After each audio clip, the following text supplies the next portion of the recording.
শিবরাত্রির দিন সকাল থেকেই চোখে পড়ার মতো ভিড় বীরভূমের বক্রেশ্বর শিব মন্দিরে। ভোর 5টা থেকে এই মন্দিরের বাইরে লাইন পড়েছে পুণ্যার্থীদের। প্রত্যেকেই বীরভূমের বক্রেশ্বর উষ্ণ প্রস্রবণের জলে স্নান করে এসে মন্দিরে পুজো দিচ্ছেন এবং এখানকার শিবের মাথায় জল ঢালছেন। বক্রেশ্বর আবার সতীপীঠও, মায়ের দুই ভুরুর মাঝখানের মন পড়েছিল এখানে।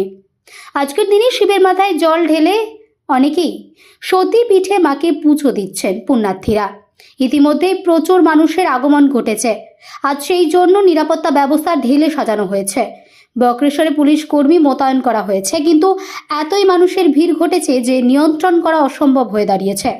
পুলিশ প্রশাসন থেকে শুরু করে মন্দির কর্তৃপক্ষ হিমশিম খাচ্ছে ভিড় সামলাতে। উপচে পড়া মানুষের ভিড় সামলাতে এমনই নজর এসেছে, আর সেই চিত্র তুলে ধরছি আমরা।